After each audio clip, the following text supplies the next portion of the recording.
Hey there, agents and advisors. In this video, I want to talk about compliance. How do we market for annuity opportunities when considering compliance? And in order to do that, we have to understand which rules of compliance are we trying to work within or under. And I think that's where people really get confused. And if you don't know me, my name is Jim Fisher. I'm a founder of a Jucebox, where we help agents, individuals just like you, shift from being just a life agent to becoming a retirement income professional and increasing their impact and income in the process by completely moving their business to all virtual sales. And so we know a lot about how to work with compliance. And one of the reasons we know about it is because we ourselves have to manage two compliance outcomes, because we built all of our marketing capabilities producing ourselves. I'm a licensed insurance producer.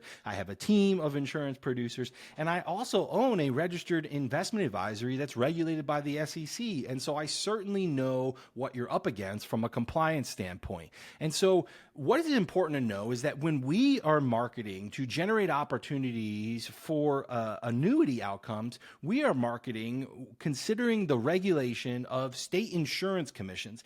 And a really key example that we can kind of look at is when we're marketing for insurance products, we can use language that we would otherwise be prohibited for using when we're having investment conversations. And so typically when we're setting up advertising and marketing funnels to generate exclusive prospects for insurance producers to sell annuity products, right?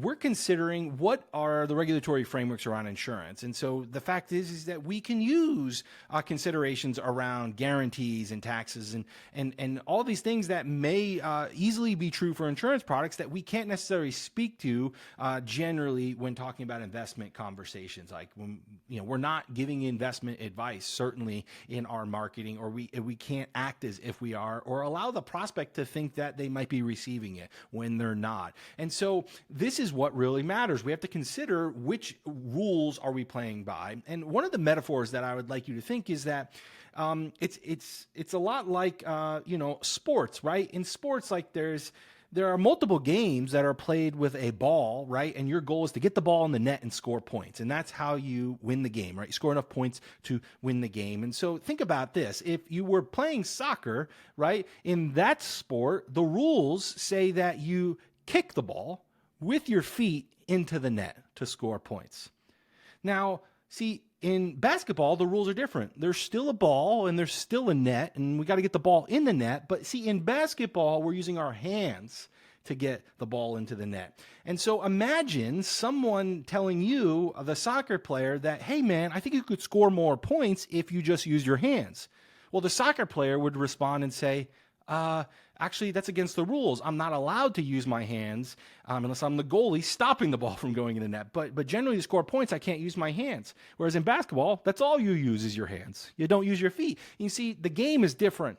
It's still a ball in the net to score points, but the games and the rules are different. And in financial services, we're up against the same thing. And hopefully that metaphor makes it clear. It's like, I'm not telling you that your rules on the investment side under like a broker dealer, right, FINRA regulation, I'm not saying that your rules are wrong or maybe don't apply, but here's the thing, they don't apply to an insurance marketing. If we're marketing for a guaranteed income product, we can use the word guarantees, but you can't use the word guarantee for someone who is deemed an investment advisor representative, right? Or a broker, right? Who falls under the regulation of FINRA.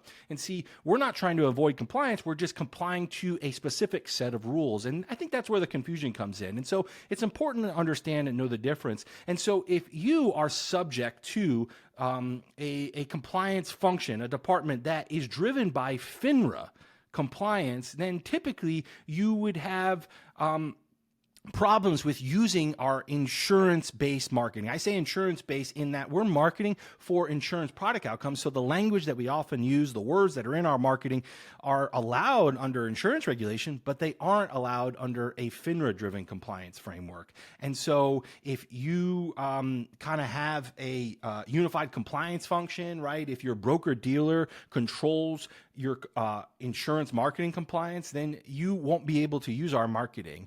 And we wish you all the best. We wish that weren't true. In fact, over the years, I've been doing this in this financial services industry for over 6 years now, and many times I've worked with like Fortune 100, financial institutions where they want to use our marketing, but we simply can't get the compliance to work because, to be honest, on a FINRA-driven compliance department, there really isn't a specific target to hit. It gets approved, then we run it for a couple weeks, it's working, and then they're like, you know what? In fact, I don't like it. You got to change this. You got to change that. And so there's no end goal to be compliant, and so it's just pretty much not possible to market under a FINRA-driven compliance when we're trying to market for insurance product outcomes that often include things like guarantees. So hopefully that makes it clear to you. Now, if you are kind of able to manage your own compliance, meaning that if you were to run marketing to generate opportunities for you as an insurance producer to sell annuities, and that is allowed to be separate from a compliance review, like you kind of self-manage, right?